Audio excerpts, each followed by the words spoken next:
It was a bright Monday morning when 14-year-old Maya Brooks stepped into the tall glass doors of Crest Hill Private Bank.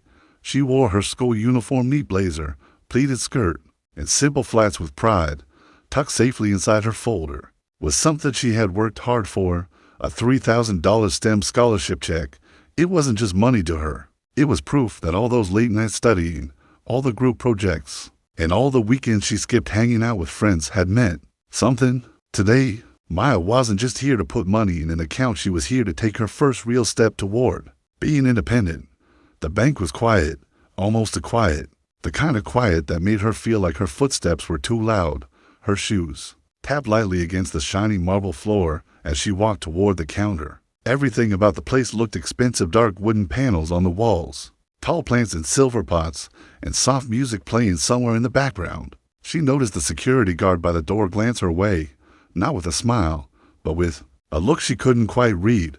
Still, Maya kept her head high. Her mom always told her to walk like she belonged wherever she went. She could have asked her mom to come with her. Olivia Brooks was the CEO of a financial firm that pretty much ran half the banks in the state, including this one. But Maya had said no. She wanted to do this by herself. She had filled out the deposit slip carefully the night before. She had checked her folder 3 times before leaving. She even skipped breakfast just to be early. I can handle it, she had told her mom, trying to sound confident. Olivia had smiled and said, I know you can. When Maya reached the counter, she stood up straight and waited for the teller to notice her. A man in his 20s, wearing a name tag that read Alex, finally looked up. He didn't smile. He didn't say hello. He just looked at her, then at the check she slid across the counter. His hand paused in midair for a second, then slowly picked up the paper. As his eyes scanned the amount written on it, $3,000, his brow furrowed slightly. Then, without saying a word, he held the check up to the light. Maya felt her hands tighten around the folder she was still holding. Something in the air shifted. It was small, barely noticeable, but she could feel it. She had been excited when she walked in. Now she wasn't so sure what she was feeling. Something about the way the teller looked at the check. It didn't feel like the start of a regular deposit. And just like that, her simple visit started to feel a lot more complicated. The moment Alex, the teller, held Maya's check up to the light, something shifted. His eyes narrowed just a little, but it was enough. Maya caught it. Then he looked over his shoulder and waved someone over. That someone was the floor manager, Linda. She wore a sharp gray suit and heels that clicked against the floor as she walked over. Her smile was small, tight, and it disappeared the second she saw Maya. She didn't say hello. She didn't ask how she could help. Instead, she went straight for the check and looked at it like it couldn't possibly be real. For a girl your age, Linda asked, her voice just loud enough for the people nearby to hear. Where did you get this? Maya's face flushed, but she kept her voice calm. It's my scholarship. I won it through the state science competition. She opened her folder and handed over her student ID and the award letter. Her fingers trembled a little. Linda didn't bother to read the papers. She barely looked at them before passing them back. We've had some issues with fraud lately, Linda said, her tone stiff. We'll need to verify this. She turned to Alex and muttered something, too low for Maya to hear clearly. Then, to Maya, she added, wait over there until we're done, pointing to a small area near the wall, away from the counters. Maya hesitated. I just need to call my mom. She's expecting me home soon.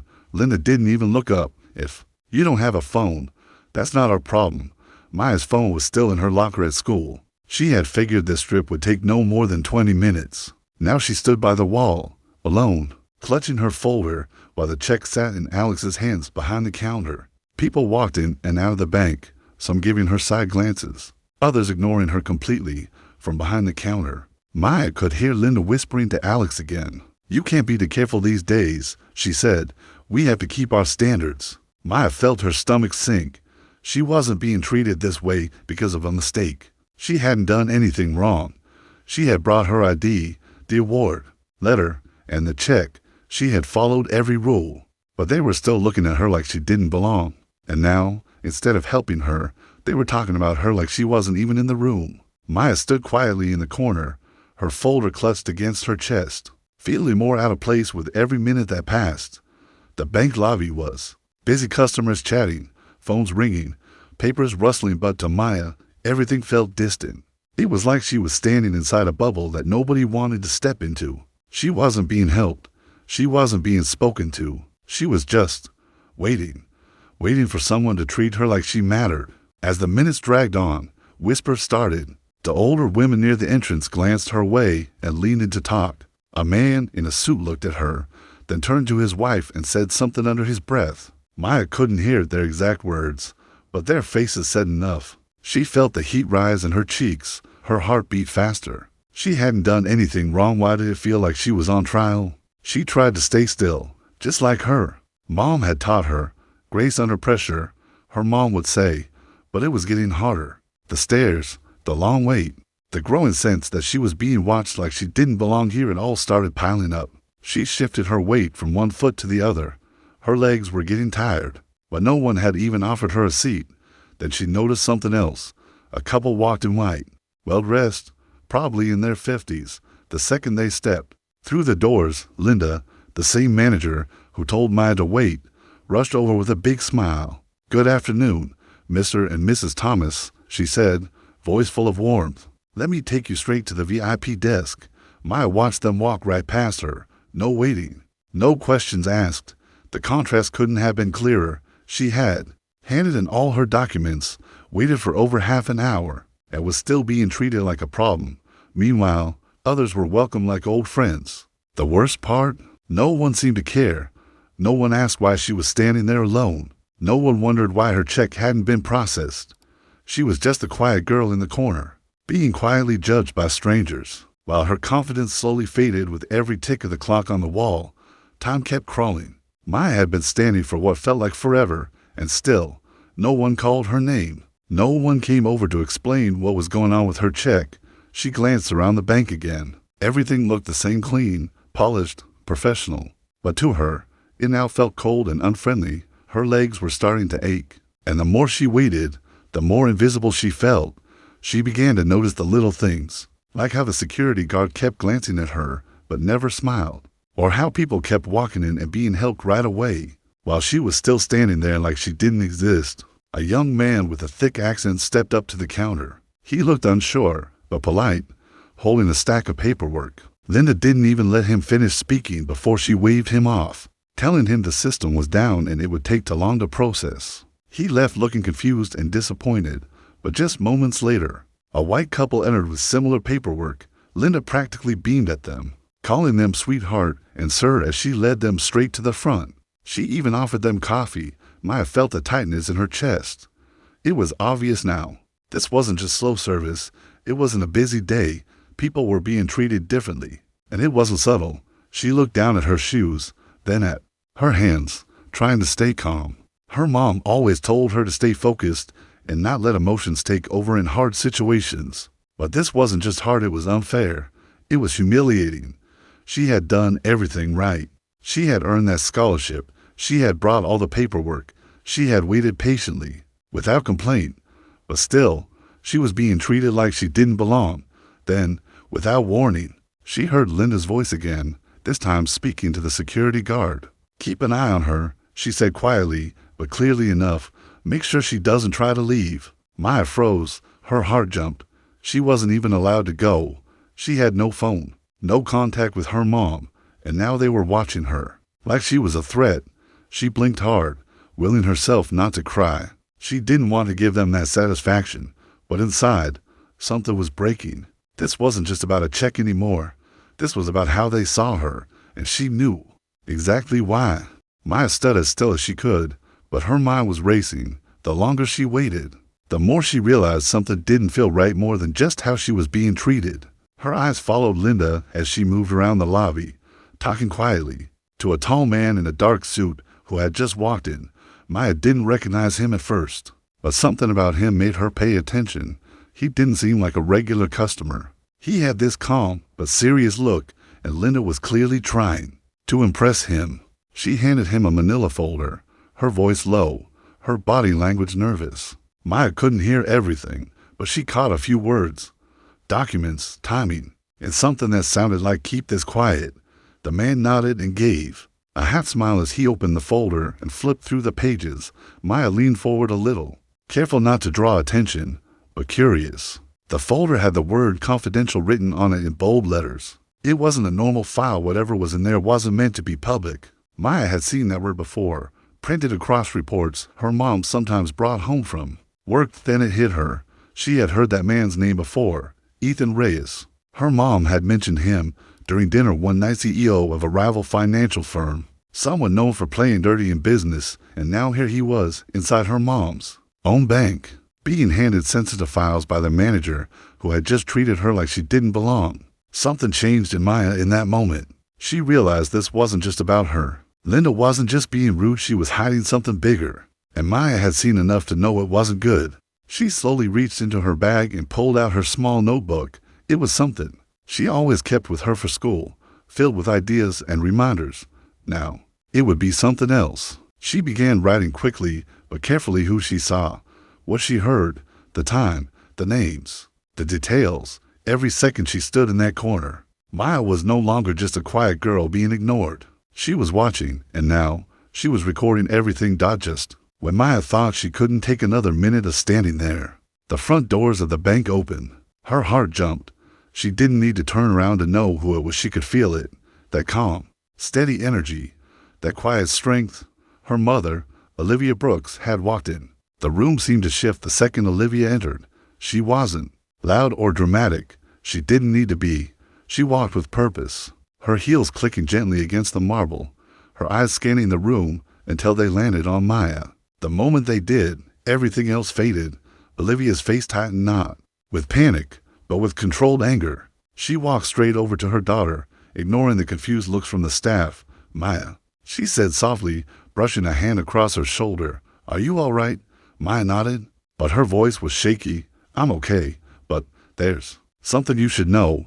Still holding her folder, Maya reached into her bag and pulled out her notebook. She handed it to her mom.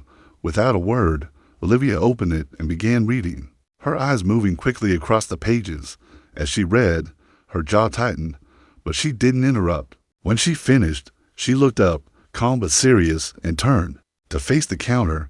Linda had finally noticed who had arrived. She stepped forward, that same fake smile returning. "Miss Brooks," she said, to polite all of a sudden. "I wasn't expecting you." But Olivia didn't smile back.